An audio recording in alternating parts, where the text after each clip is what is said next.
Esta concurrida conferencia. Como saben todos ustedes, el lunes inauguramos una magnífica exposición titulada Fra Angelico y los inicios del Renacimiento en Italia. Poner en pie una exposición como esta pues necesita de aunar muchos esfuerzos, muchas voluntades, y sobre todo es fundamental contar con el comisario adecuado, alguien que sea capaz de poner en pie pues el edificio intelectual que respalda pues la presencia de obras realmente extraordinarias en la exposición. La persona adecuada, la persona en quien pensamos para llevar a cabo esa tarea, pues es el conferenciante de esta tarde, Carl Brandon Strehlke. Carl es conservador emérito del Museo de Filadelfia, museo en el que empezó a trabajar en el año 1983. Desde entonces ha desarrollado una brillantísima carrera dedicada a la pintura del Renacimiento desde el siglo XIV hasta el siglo XVI. Es autor de publicaciones realmente importantes como los catálogos razonados de la pintura italiana del Museo de Filadelfia o de la colección Berenson en Villa Itati en Florencia. Ha escrito sobre innumerables temas en multitud de revistas especializadas y desde hace ya mucho tiempo, desde 1993, que fue creo la fecha de su primera publicación dedicada a Fra Angelico, pues ha desarrollado una intensísima actividad en torno a este pintor. Él es el que nos va a hablar hoy sobre lo que son las líneas maestras de la exposición y el que va a dar inicio a una serie de conferencias y de actividades en torno a la exposición. Me han pedido desde el Departamento de Educación que os avise que la próxima actividad no es el miércoles, es el martes que viene, no es a las 6:30, sino a las 6 de la tarde, y no será una conferencia, sino que tendrá un formato ligeramente distinto. Es un diálogo entre historiadores del arte y escritores, donde participará entre otros el mismo Carl, Pietro Rocaseca, estará también el dramaturgo Alfredo Sanzol, entre otros, y que estará en torno dedicado pues a la figura de Fra Angelico y su modernidad.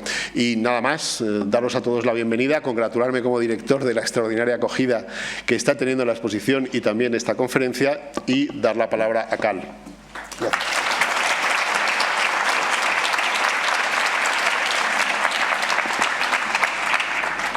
Gracias muchos. Lamento esta tarde hablar en inglés. Sin embargo, vamos a empezar con una película en francés.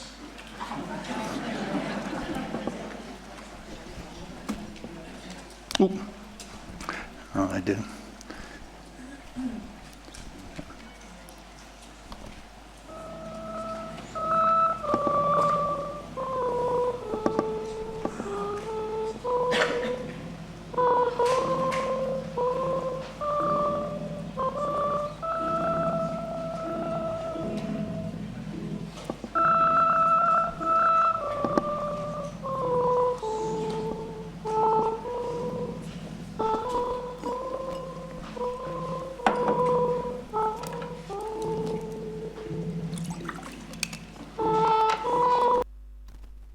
Not every author of books of Fra Angelico is as very beautiful as Marie Laforêt, and get to argue with Maurice Rolnay and Hélène Dodon.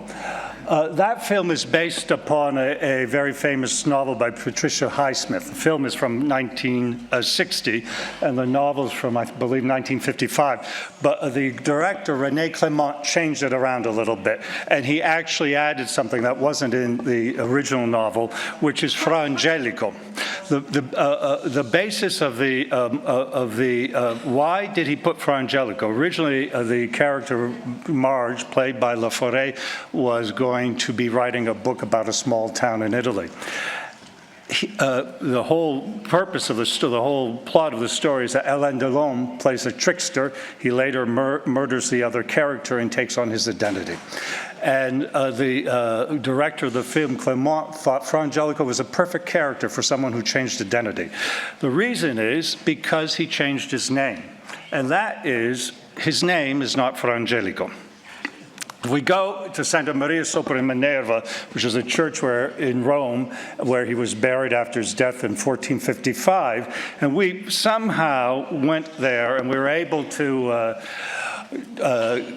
bring him up from the dead, let's say, and shouted out, Fra Angelico. He probably was very confident about life after death and that being able to be called up from the dead.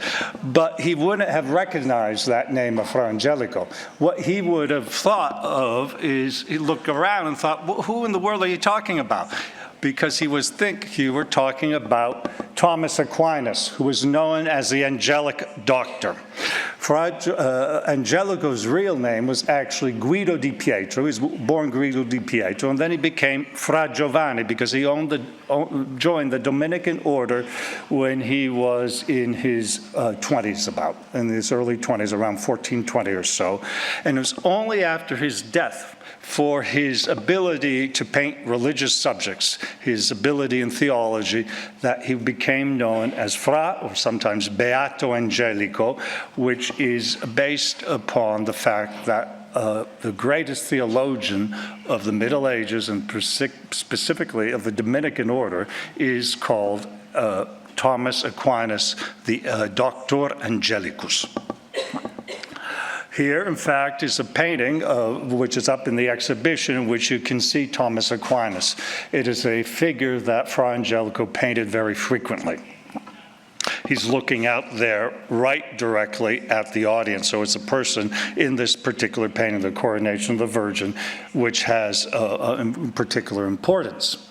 That painting here in our exhibition is a beautiful painting of its own, but it represents as well a very important painting by Fra Angelico, which can't be moved, which is in the Louvre Museum in Paris, of the Coronation of the Virgin. It's almost an exact copy of that. And the Coronation of the Virgin was one of three paintings that Fra Angelico painted for the convent of San Domenico in Fiesole when he became a friar. He joined San Domenico in Fiesole again around 1420, and he began working on several altarpieces for that particular convent, which is on the hill going up from Florence to Fiesole. This is the convent there, and you have to notice that the portico is made from a much later date. The other paintings in the convent there's one that is still there in the church, which is part of the main altarpiece. And we did a very important study recently for this exhibition, trying to reconstruct the altarpiece's original appearance. In fact, you see me here on the altar measuring some of the altarpiece, which was transformed in 1501. What we have in our exhibition, these are the two reconstructions that we propose, one which is more graphic and one which shows its appearance with a full gold background, is that we have in our exhibition upstairs, which I hope you can all visit, or you may have done so already, all the subsidiary parts of the altarpiece. So not the main section, but these parts here, this part, and most particularly the predella, or the banco in Spanish, I believe.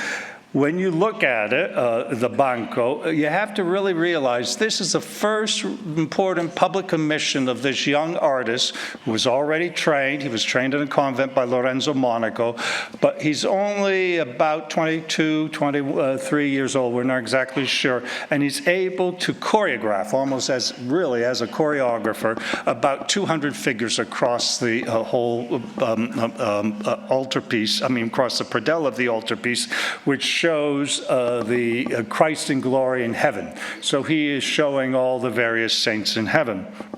Here's the center section, which shows Christ in triumph. There's another section which shows the various saints, including Old Testament figures. You might recognize one of them as Moses right here with the tablets of the Ten Commandments. And then at either end, there are the figures of different blessed members of the Dominican order. So he's already showing his own community. And he probably was working on this with another member of the order, a theologian called St. Antoninus, or St. Antonino, who trained him in theology. When you look at it, though, and look at this, particularly the center section here, which shows Christ in heavenly glory, and you can see the rows of angels. It's very hierarchical. They're all lined up like that. But Christ seems to be merging out of the gold background, these rays, and he's not standing up straight, which I think is a very genius that Fra Angelico was able to do. Right away, he's able to create these visions, in this case, a heavenly vision, but he makes it very humanized. So you see Christ is really in a contrapuntal pose, but walking towards you. And it's a very direct contact with the people who are looking at it. The other, so we have the altarpiece of the coronation of the Virgin from the Louvre Museum, and the other, then the high altarpiece, which I just showed you details of, which is well represented in our exhibition. And of course, the great masterpiece here at the Prado, which has just been restored over the past year, which is the Annunciation of the Virgin. And this is the predella, and if you go up to the exhibition, you can see that we've separated the two sections of it so that you can see them, see everything very much up close. And this is how the three paintings were originally arranged in the church. So there's a high altarpiece at the end of the church here. Here was the coronation of the Virgin, and this is where the Prado picture was, which is the Annunciation of the Virgin. In this is a rood screen. It's a division between the main section of the church, which was for the laity, and this area, which would be the choir, where the friars of San Domenico, including Fra Angelico, would meet literally every 3 to 4 hours to sing the praises, to do the canonical offices. In other words, say prayers and sing lauds. So we'll talk a little bit more about that ceremony in relationship to our painting in a second.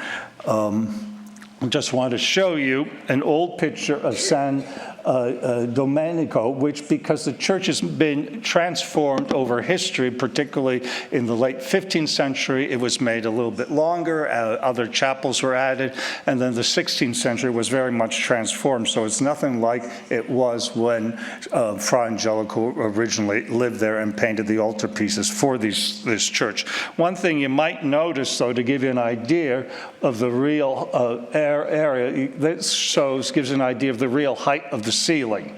The church was, I believe it was on the other slide, about 25 meters long and only 10 meters wide. In fact, this is the old stones here, which you can measure the width of the church. Because the Dominican order, and particularly this section of the Dominican order called the Observant Dominicans, wanted to have things as not as humble as possible, as simple as possible, even though they did put in these magnificent altarpieces in it.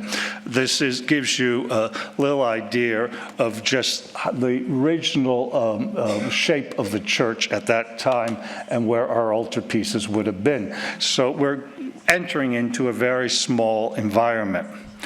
This is the view onto Fiesole from the church itself. It's on a little wind in the road as you walk up from Florence. It's a couple kilometers walking uphill, though, on the way towards Fiesole.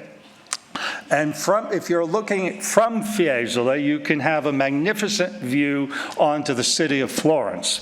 And if you might see, even though it's a little hazy nowadays when you take a photograph of it, that is the great Cathedral of Florence with the cupola by Brunelleschi. There's an up-front view, up-close view of the cupola by Brunelleschi, which was being built over the course of the 1420s up to the mid-1430s. It was finished in 1436. So remember, Fra Angelico joined the convent of San Domenico in Fiesole in 1420, and over the course of time, if he was walking down the hill from Fiesole, he would have been able to see this great cupola being built. And it's this thing that I think everyone in Florence was talking about during the time of its building. In fact, it was they were never quite sure whether it would hold up and how well it was engineered, though Brunelleschi Brzezinski, in the end, did a very brilliant job. So I'm going to just take you back to the last Sunday of October in 1435, in which actually the three altars of San Domenico and Fiesole were consecrated by three bishops. Three bishops came up the hill and consecrated the church in 1435, even though most of the all three altar pieces had been in place for quite some time. Sometimes it took a little while before they got around to consecrating a church, which involved blessing the altar pieces. So let's just think, as they were coming up, those three bishops and the people coming up from downtown Florence or from Fiesole, probably the big topic of conversation was, now we're in late October, was will they ever finish this cupola or not? And you can see here, I've just kind of put a little drawing on top of it.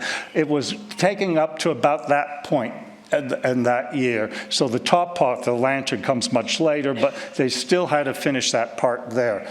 The winter of 1435-36 was very, very severe, and so it took a little while and it wasn't really finished till later that summer in August.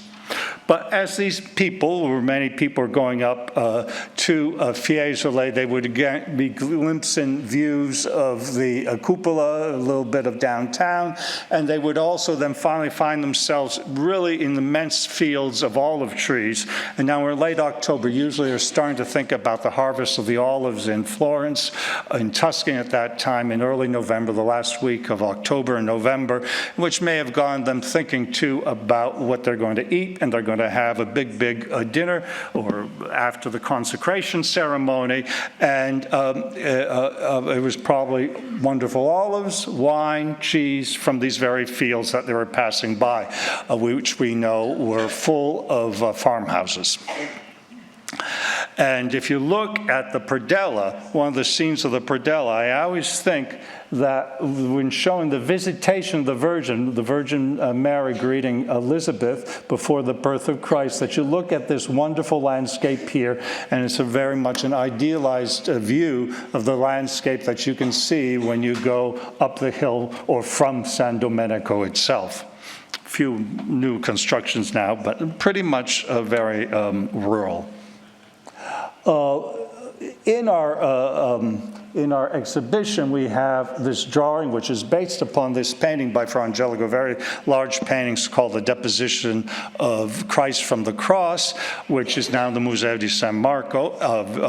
It's too large to come to Spain, obviously, but I'm putting it here because not only for the reflection in the drawing by Angelico of his central part of the altarpiece, but also because the richest man in Florence, a member of the Strozzi family, how did he pay for this altarpiece? He gave it the convent of San Domenico in Fiesole barrels of wine. So this altarpiece was finished just a few years before the consecration of the other altars pieces in San Domenico in itself. So they're probably thinking maybe we're going to get some of that really good wine from the Strozzi family after the consecration ceremony. So what happens at consecration ceremony? I'm actually showing you a Greek Orthodox one here in Massachusetts, but just to give you an idea that essentially the bishops, the clergy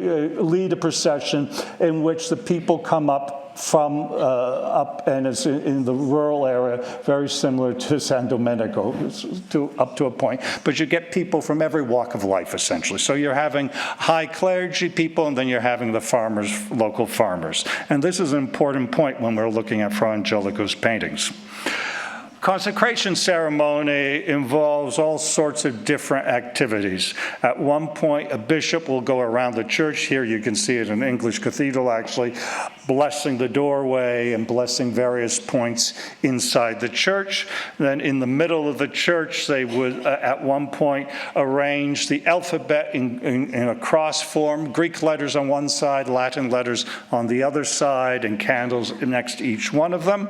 This would have happened also in San Domenico in that October 1435. And then you would do something pretty special. Because a church is not consecrated until there are relics of saints embedded in the altar. So you have to imagine our painting here by Fra Angelico is already on the altar. It's been on this altar for a good 10 years before the consecration, but it has no saints embedded in no saints relics embedded in the altar. So a bishop comes here, and they've prepared a little hole, which you can see on the left side of the right side of the screen, for the saints' relics. And I'm showing you a modern way of doing it. Obviously, I mean, it was just pretty much the same as it was there. Here's a bishop who is cementing up this little hole in which he has embedded the relics. And now where you see those choir boys, you have to imagine that actually the friars of San Domenico, in this case, Fra Angelico included, were assisting at this ceremony. So he was assisting and going to be singing the responses of the service following in front of his own painting. Then the bishop would close up that little hole, and then he would say a blessing, and he would begin to light candles. But immediately after saying, part of the blessing would be that the friars had to respond to it, and they responded with a verse from the 46th Psalm. And I will read the part in English, but it's also written in Castilian on the screen. The stream of the river maketh the city of God joyful. The Most High hath sanctified his own tabernacle. God is in the midst thereof. It shall not be moved. So here we have to imagine that Fra Angelico, the painter, deeply religious, has decided to join the Dominican order, has painted this picture for his own order, is all of a sudden there, we say he was not prideful, but I can see that maybe this was the one moment where he could well up with pride in which his own altarpiece, his own painting, has been sanctified as if it were a tabernacle of God. And so this is really very much, when we see these altarpieces, and we are now in the temple of art, and we see them in a very different context, but they've always served a purpose which is in many ways the same today, except not a church anymore. Then, this is something you shouldn't show the conservators. What they did was, then the bishop made 5 little piles of incense, and he was able to burn them. And they would burn down right in front of the altarpiece. And therefore, the ceremony was finished. However, the friars were very used to doing ceremonies in front of all of these paintings, and it was part of their daily practice. So Fra Angelico painted these pictures for his convent, and they're not really decorations for the convent, but they're really rather paintings that serve the daily life of the convent. I mentioned before that every day they had to go down into the choir. Every one of the friars had to go in the choir and sing the responses to the service. So Fra Angelico, at any one time, he had to break off from his work every 4 hours and go down and sing these prayers. In fact, when he joined the convent, he had to wait a whole year.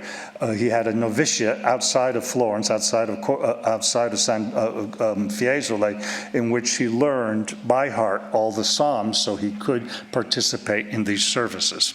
Here at the bottom right, you can see a prayer book, which is actually a prayer book that belonged to the Alfonso of Aragon, the king, but shows exactly the same sort of thing as what it was like in San Domenico. So there's a rood screen. Here are 2 retablos, 2 altarpieces. This is a choir where the friars are, and this is the high altarpiece. Exact same setup. What did they do? Part of the ceremony, everything of these ceremonies took place in the inner part of the church. In other words, the secular, for the part of the church for the clerics, the laity could only be here. They couldn't go over that way. So most of it would take place in front of the first altarpiece that we saw, the big high altarpiece we saw.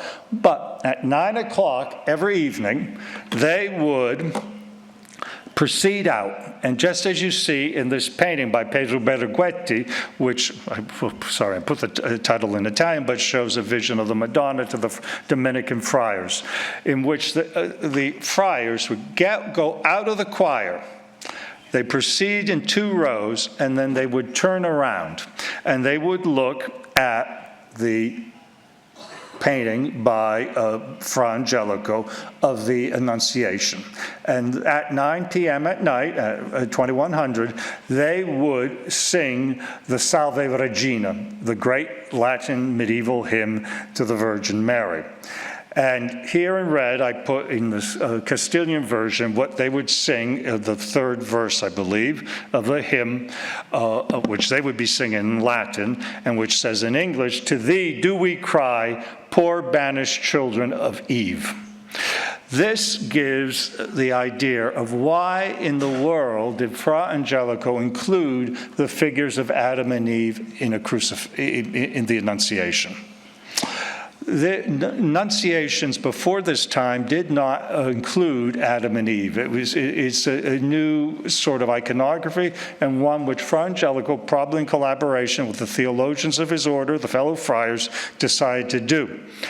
But we have done, through technical research in the Conservation Department, particularly by Ana Gonzalez Mozzo, found through infrared reflectography and also X-rays and just very much close looking at the painting that Adam and Eve were not originally planned to be in this painting. And that Fra Angelico here, you can see the beginnings of an arch that he painted or was planning to paint right where Adam and Eve were. So these 2 figures came in a second moment, and it was a very conscious decision to place them in.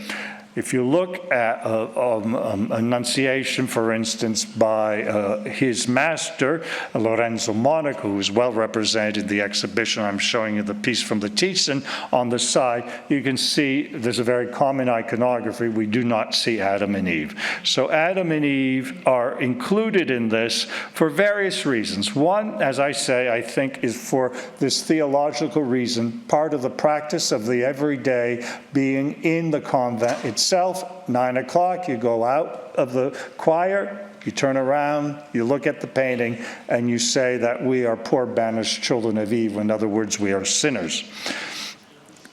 Then he decides at one point to put these 2 figures in. There may have been some artistic reasoning for this as well. And one of them is that in 1425, probably at the same time that he was creating this altarpiece, the great great artist Masaccio, you might say his rival, colleague, person who's the other principal painter of Florence at that time, has made this incredible painting in the Brancacci Chapel in the Church of the Carmine in Florence of the expulsion of Adam and Eve. Can see a great difference between Masaccio's Adam and Eve and Fra Angelico's. First of all, Masaccio, heroic figures, deep mourning, but they're nude, whereas Fra Angelico has decided that he's going to clothe them. In many ways, actually bringing them down a little bit more to earth and humanizing them in one way. But in some way, I think he is reacting very much to this great artistic achievement of Masaccio. And we're very lucky. It's, as I just showed you, Masaccio fresco, and some of the greatest masterpieces by Masaccio are in fresco, which obviously cannot go to exhibitions, but the museum in Pisa was able to lend us this really a magnificent painting of St. Paul by Masaccio, in which it seems almost as if he's painting bringing to life, rather, a statue. And very vigorous type of thing. So, in 1435, in October 1435, when they consecrated that church of San Domenico in Fiesole, I like to think that Leon Battista Alberti was there. This is wishful thinking on my part, but he could well have been there because he was actually in Florence at that time, working in the papal curia as a secretary to the Pope, who was living in the Church of Santa Maria Novella, which is the Dominican church in downtown Florence. In 1435, Leon Battista Alberti wrote the first treatise on painting in the Renaissance, in Latin, called De Pictura. But so many people were interested in this treatise, and particularly artists at that time, that he decided to translate into Tuscan. Alberti was from a Florentine family, but he had been born illegitimate and exiled in Genoa, and he spent most of the year learning proper Tuscan, which is first seen in his treatise, in the translation of the treatise, which is preparing really in October, November is not exactly certain when, but towards the end of 1435, at the same time that they were working, they were consecrating the church. Alberti doesn't mention any artists in his treatise in Latin. In the Italian version, he mentions Brunelleschi and he mentions Masaccio, but he doesn't talk about any other painters except for ancient ones. He's a humanist and he's trying to show off his humanist learning about having read Pliny and other ancient sources. But what he does is he describes what he likes in paintings. And if he were going around the city of Florence and looking at the paintings that were available, I think some of the best examples of what he was looking for are actually the three altarpieces at San Domenico in Fiesole. The main altarpiece, the Coronation of the Virgin, and our Annunciation. And I'm going to show you a couple of slides of the Annunciation and show you exactly the sorts of things that Alberti talked about in his treatise, which correspond to what we see in the Annunciation. So the first thing that he really is interested in is he thinks that space in painting should be you should be able to measure it, and a painting should be like a window onto the world. So this is a type of space, a perspectival space, which Angelico, which is measurable, and it's one of the first paintings to be that way, even though I must admit, if the Madonna and the Gabriel stand up, they might be hitting the ceiling. But the other thing is he appreciates, because he lays out the rules for drawing perspective. Drawing perspective, which is something that actually Brunelleschi, the architect who was building the cupola, invented a means for doing so for painters, but Alberti put it down in words, and you can see the recession of objects in space in this painting very clearly, such as you see with these capitals of the Loggia of the Virgin. The other thing that Alberti is very interested in, and he's an amateur painter, he says that sometimes he gets lost in painting of his own, is the play of light. And he thinks that light is something that is very, very important for the depiction of light, is how you make a painting come alive.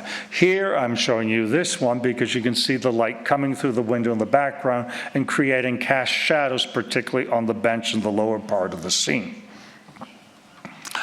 And the other thing he's very interested in, from a very technical point of view, is one of the parts of the treatise of Della Pictura in which he gets much more technical as a painter rather than theoretical. And he talks a lot about the mixing of colors and how important that is. And you can see this in various parts of the painting. I'm showing you a detail of the Virgin because you can see how very carefully he mixes the light colors, the washes that are in the folds against the lighter colors of the painting, of her pink dress. Then he thinks, too, that painting should be copious and have great variety of them. And there's nothing better in this painting than the Garden of the Virgin or the Garden of Eden, which is in the background. Then he gives another thing, too, in which he talks about faces. He says that faces should be very smoothed out between the one plane or the other plane of the face, and that they should be very delicately painted, and therefore that you don't see any angles in it. And I think this way of having the light fall on the face and also the mixing of his colors in Angelico's faces here, I'm showing you the Adam and Eve, but it's also true of the Virgin and Gabriel, very much reflects Alberti's comments about how flesh tones should be painted. Another thing he is very interested in is narration. And he really likes stories, like the many predella panels that we see in the exhibition. But I'm going to just show you the Annunciation altarpiece here, is he likes narration. And what we're doing here is that we see Angelico, by including Adam and Eve, that we're really getting a whole sweep of biblical history coming across here. And he's telling the story through expression and through the pose of the two first parents, so Adam and Eve, but also the moment of the incarnation of Christ with the Annunciation to Mary. Other thing he's interested in, which is something that really greatly interested Brunelleschi, who was creating churches too, such as the Church of San Lorenzo and Santo Spirito in downtown Florence. And Brunelleschi was very worried about the altarpieces that are going to put in these churches, because he didn't want any of the altarpieces to ruin his architecture. And he was very concerned that a lot of them would be altarpieces with the Gothic arches, like I showed you with the Lorenzo Monaco a little bit before. Instead, what Angelico has done for the first time in Florentine painting is painted what they called in Latin a palla quadrata, which was a formula meaning a square-shaped or a rectangular picture. And the other thing that Brunelleschi was very worried about, and particularly Alberti relates in his thesis of Della Pittura, is he does not like gold backgrounds. This painting has beautiful gold. I mean, it has a tremendous gold, but it's in the halos, it's in the wings of the angels, it's in the decoration of their clothes. But it is actually the first painting painted in the Renaissance Florence in which there is no gold background. It's a landscape background. But Alberti, goes on to say that he likes gold in the frame. He likes fine frames with lots of gold. So he wants things framed out with gold patterns, but he doesn't want a gold background, which he thinks ruins the depiction of the fall of light in the main panel. Here we have done a graphic reconstruction of what a possible frame for this Angelico picture was like. Still with a little bit of Gothic aspect to it, but with a massive gold frame. And it's actually based upon a frame of in Florence by another painter who was a follower of Angelico.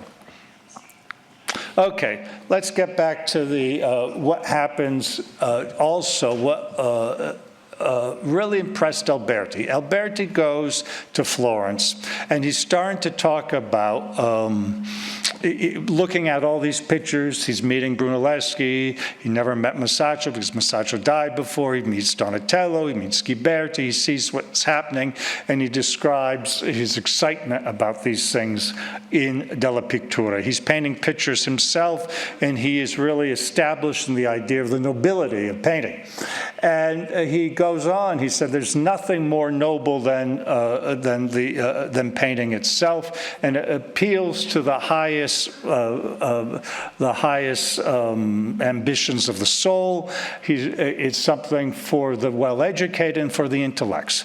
But he also sees in Florence, as he goes around, because I know, living in Florence myself, that everyone talks about everything, criticizes everything, nothing's right, and that he says, but the nice thing about painting, that appeals to everyone.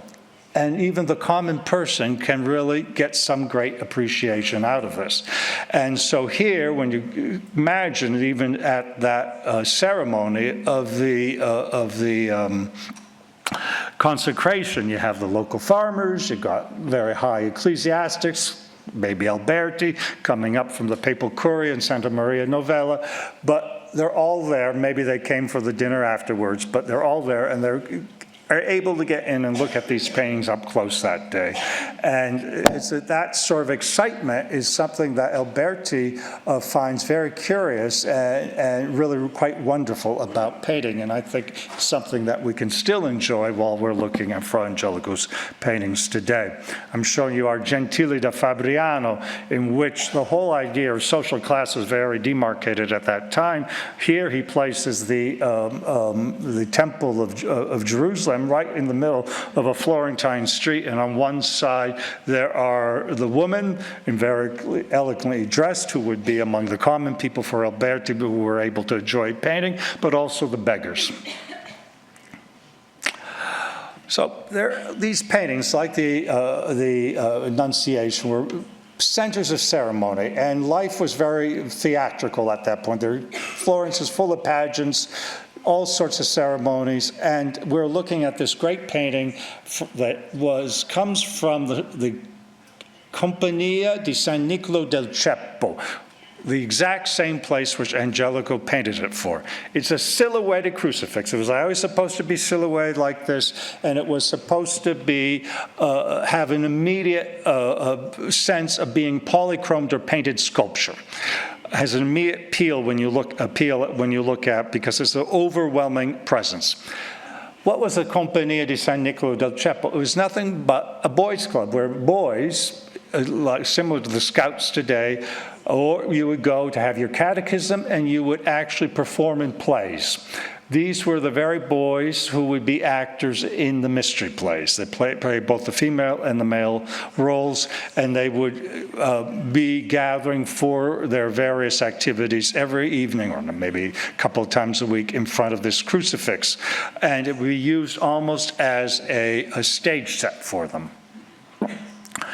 You have to remember, there were frequently mystery plays, which are called Sacra Rappresentazione in Italian at that point, were being made in Florence to mark the various times of the liturgical year.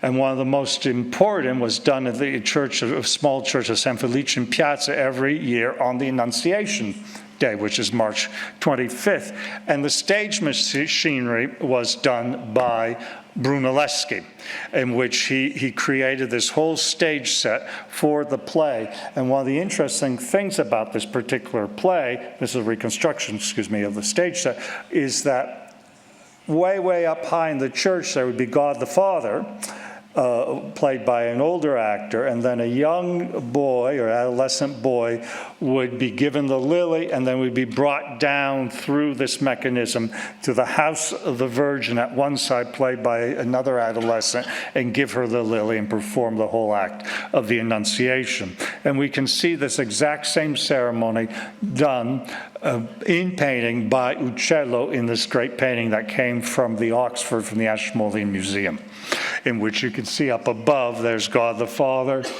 giving a lily to the angel Gabriel, and then he floats down and finally arrives at the Virgin's house, just as it was conceived in Brunelleschi's stage set. And if you look at other paintings by Angelico, and I would say he was a choreographer in the first painting of that great predella with the 200 figures, and now he's really creating stage sets. This shows 3 scenes from the early life of St. Nicholas. It comes from the Vatican, in which you can see the birth of St. Nicholas listening to a sermon, and disappearing over here into the church, and then St. Nicholas giving a dowry to these 3 girls who are going to be forced into prostitution by their father because he was so poor.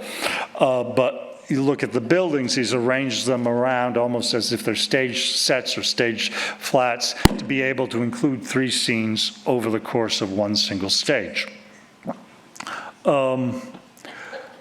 Let's get back to the Annunciation now, because the title of this lecture is called Living with Fra Angelico, and I want to give a little bit of the afterlife of Angelico's Annunciation here at the Prado, and how various people lived with it, so to speak. It was painted in 1425 or so. It was on the altar which we saw in the Church of San Domenico, and we know that Giorgio Vasari described it, and he described it in terms which are very close to the Counter-Reformation, in which he thinks that the Virgin is so beautiful that she could not have been painted by human hands. There gets to be a reputation for this picture, and the friar, who was a friar of the Dominican order, Serafino Razzi, actually great musicologist, but he also talked about art, he actually says that Michelangelo went to see this painting, and he thought, though, that the friar, in other words, Angelico, had to go up to heaven to be able to take a good drawing or painting of the Virgin, to be able to paint something that's so beautiful. So even though this story is probably a myth, it showed a little bit of a stamp of approval by Michelangelo in the late 16th century on our painting by Fra Angelico. Then we have actually here a painter from Spain, Pablo de Cepeda, who went to Rome in the 1570s, and he went to see Tommaso di Cavalieri. Tommaso di Cavalieri was not at that point old, but he was when he was a young man, Michelangelo had fallen desperately in love with him and made some very beautiful finished drawings for him. And he became sort of a repository of facts about Michelangelo. So if you were after Michelangelo's death, if you were in Rome and you wanted to find out information about him, you would go to see Tommaso di Cavalieri. And what he did was, he actually said to this Spanish painter, do you know that Michelangelo's favorite artist was Fra Angelico? And that Michelangelo, when they were destroying a chapel by Fra Angelico, a fresco chapel, which was in the Vatican, Michelangelo went to get take out a piece of the fragment of the fresco of the head of the Virgin. That doesn't exist anymore, but we do have this one fragment from the same chapel. So we know that people actually were collecting in the late 16th century, or mid to late 16th century, works by Fra Angelico which were being destroyed. He became a subject of a cult. And this interest between Michelangelo and Fra Angelico can be found in his own in this convent where he's buried in Rome, in Santa Maria sopra Minerva, because just literally a couple of meters where the tomb of Fra Angelico is, there is Michelangelo's risen Christ. So there's some connection in people's mind between Michelangelo and Angelico, even though they live quite far apart, and probably some of it is true that since Michelangelo does seem to have collected this fresco fragment by Angelico, that he had a deep appreciation of the earlier artist. You have to also remember, though, that this was the period of the Counter-Reformation, and it was a period of a severe religious movement, both against the Protestant North and, of course, against the Ottoman threat. And it's a period of the Battle of Lepanto, the Council in Trent, and it's a period of triumphant Catholicism.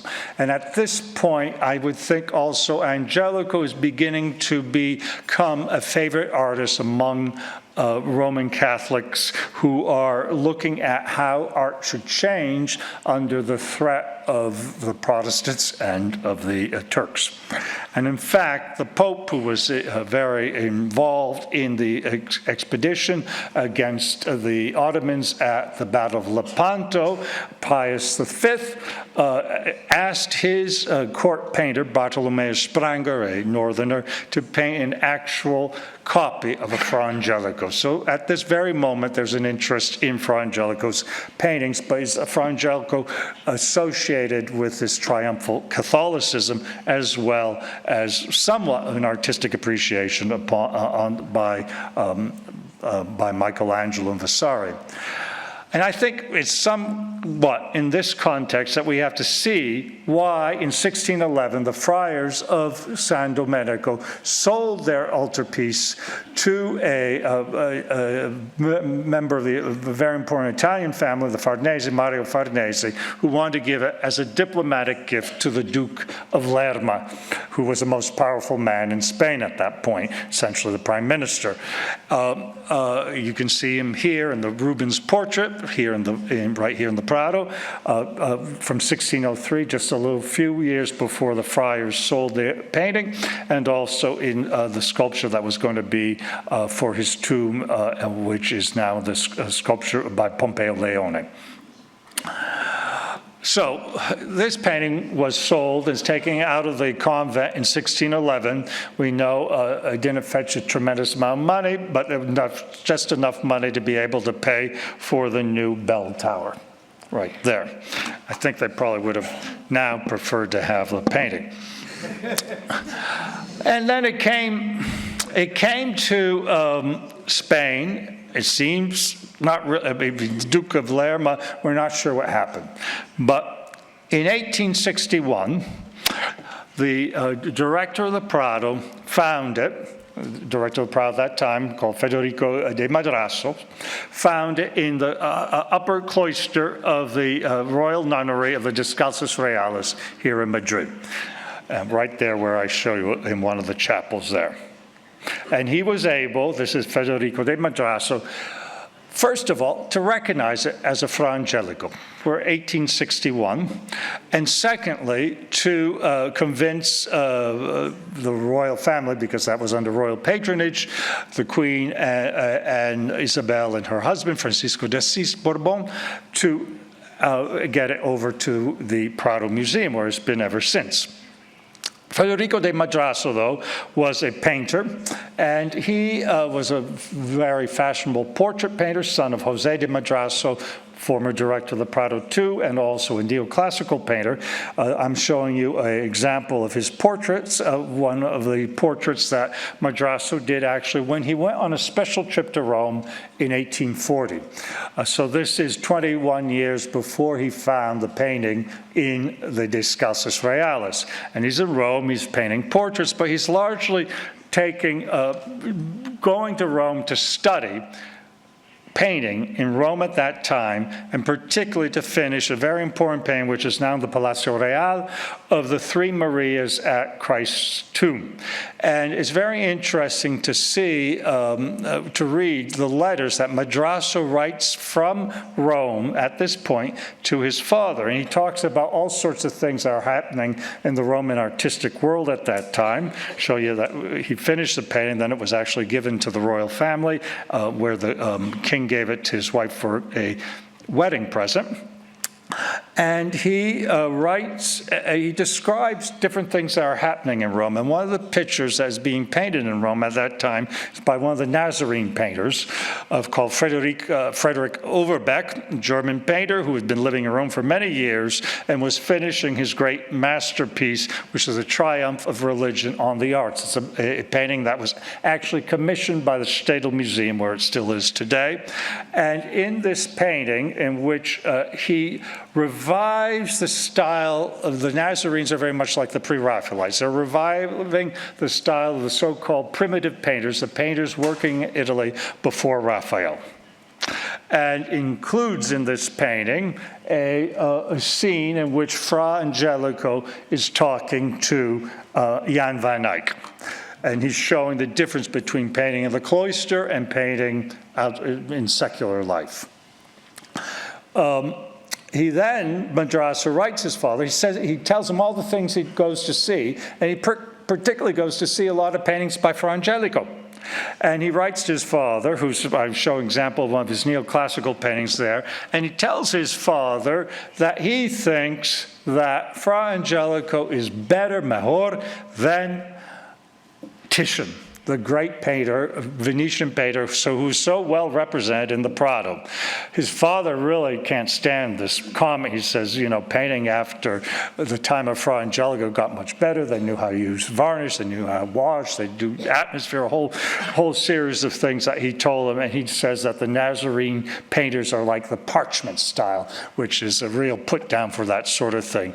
But Madrazo stands firm, and I think it's very interesting. I think it's this time at the revival of interest in the early Italian painters that occurred from the time of the Napoleon conquest of Italy to the mid-19th century, prepared Madrazo sufficiently so that when he went into the Descalzos Reales, I'm not sure if he knew he was going to find anything there, but he was able to recognize Fra Angelico's hand.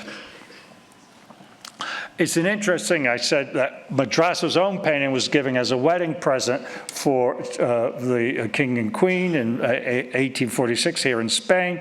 But then it got to be that the Overbeck painting and the paintings by Angelico became favorite presents among the royalty of Europe. So Prince Albert of England gave this Angelico as a gift to Queen Victoria one year and as well as a copy of the Overbeck as a Christmas gift. So Angelico becomes very good for Christmas gifts and wedding gifts. And in fact, excuse me, here we'll go ahead one, I'll go back. And in fact, at the same time, around the same time, a few years later, the Prince Regent of England, later George IV, when his daughter got married, he gave her an Angelico painting.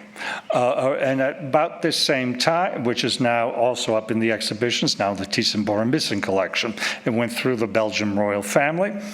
And at the same time, a little bit before Madrazo, but at the same time as the Prince Regent's gift of an Angelico to his daughter, we have the Duke of Alba was in Rome and Florence, and he was able to buy his Angelico, which just came to the Prado in 2016. So we have this revival of Angelico, which is both in the 19th century religious based and artistic. Here's an idea of what a mid-19th century painter thought Angelico was like, a very languid person. It was a little hard to understand what he's trying to portray here, but I think he's trying to portray more the religious side of Angelico's work. And you have to remember, too, that in the mid-19th century, there began to be, particularly in France, a whole new triumphal Catholicism. And the Dominican order, which had been kicked out of France from before the time of the Revolution and during the Napoleonic times, under the mesmerizing preaching of Dominique Lacordaire, became reestablished in France at this time. And Lacordaire also talked about Fra Angelico in his writing. So he became this perfect painter. As I was the flip side of the Dominican order, as you can see here, this wonderful painting, which is now on view in one of the smaller exhibitions of the Prado, which shows the Dominicans' role in suppression of civil liberties and of the Inquisition as well. So people were really debating about Dominican theology and Dominican spirituality on both sides of the coin, so to speak. We can see this type of extreme theology, extreme spiritualism being appealing already in the 16th century here to Spanish Dominicans and clerics, such as in this wonderful tapestry which we've been able to discover in the Cathedral of Saragossa, which we know was based upon a Fra Angelico design for a tapestry, but was woven in the tapestry work set up in the Vatican by Nicolas V, who was Angelico's last great patron. Or we can see it in this painting, which is not by Angelico, but which is really inspired by some of Angelico's crucifixes, which are supposed to be meant for meditation and penance, in a painting by Pedro Berruguetti for the convent in Segovia, commissioned by the great Inquisitor Tomás de Torquemada. There's this whole new religious thing. So in 1955, when Angelico anniversary of his death, they put on Angelico shows in both the Vatican and in Florence, in San Marco, which was the other convent where he did so many beautiful paintings. So we have Pius XII here visiting the exhibition. Both the Vatican and the Italian state at that point did commemorative stamps for Fra Angelico. At that point, for the Vatican, he was Fra Angelico. For the Italian state, he was Beato Angelico. But finally, in 1982, Pope John Paul II officially beaticized him, made him blessed, so you can pray to him at the altars. Before, he prayed at his own altar in front of his own paintings, but now. This disturbed a lot of people. This whole way of looking at Angelico in a pious sense, and particularly a great American Protestant living abroad most of his life, the novelist Henry James, went to the museum in San Marco, which was just opened around that time in 1874, and he went to see this painting, which is on the ground floor of San Marco, which shows the crucifixion with a group of saints, and he sat there and he said, "I sat out the sermon and departed, I hope with a gentle preacher's blessing." And then if you know San Marco, if you want to go up and see the cells with the paintings within each individual cell of the friars, you have to go up a staircase. And then he turned around, he thought he'd go up the staircase. I have a feeling he was just being lazy, didn't want to climb the stairs. But he says, on the staircase leading up to the little painted cells of the Beato Angelico, however, I suddenly faltered and paused. Somehow I had grown averse to the intenser zeal of the monk of Fiesole. I wanted no more of him that day. I wanted no more macerated friars and spear-gashed sides. So he just left. And we know, if you continue reading his diary from that time, he actually went to another museum and decided he wanted to see Botticelli. He wanted to see something more secular, less religious.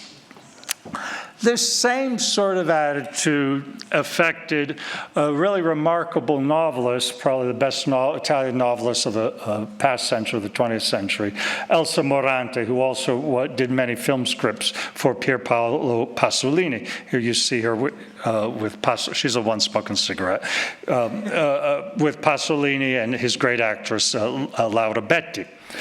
And she wrote in 1970 a really fabulous introduction to this book by Angelico, about Angelico. It's from part of the Rizzoli series of the Classici dell'Arte. This series always paired writers with art historians, and the writers, novelists, writers, critics from all different walks of life, types of writing, would write the introduction. And in her introduction, she was a little surprised they came up to ask her to write one about Angelico. And so you have to think about it. She thought about Angelico very much in terms of things that were happening in 1970 or a few years before, and she saw him as a cosmic traveler. And she was reminded of the Apollo 11 moon landing, and she was also a little disturbed because she was part of the Italian left, but the Italian left was really disturbed by the student movement, as was the Italian right, but they weren't quite sure what was happening. And she lived in the area of Valle Giulia, right, where the intense fighting between the police and the students occurred at what was called in Italy, as well known as the Battle of the Valle Giulia in March 1968. So she was asking, well, Fra Angelico, yeah, he's this really wonderful painter, these gold backgrounds, these wonderful colors and everything else. But is he like Donatello? Is he like Masaccio? Is he like Brunelleschi? Is he a revolutionary, she asked. This was her main question. So here's Elsa Morante in a nice photograph, and I just listed some of the novels which you can find in Spanish translation, and I think you can also find her introduction to Angelico in Spanish, which is really one of the most nicest pieces of writing, I think, by Angelico. And so we have to ask, was he a revolutionary? She asked two questions. She thought of him as a cosmic traveler. So, yeah, I think he looks like a cosmic traveler here as we look at this picture. But I'm not sure. You're going to have to ask by going up in yourself and think, was he a revolutionary of the arts in his own time? I can't answer that question for you, but what we have tried to do in this exhibition is combine Angelico's work with that of some of his major colleagues, the great masters of the early Renaissance in Florence, in Italy, Ghiberti, Masaccio, and Donatello, and show and bring him back to earth a little bit. And so I thank you for listening tonight.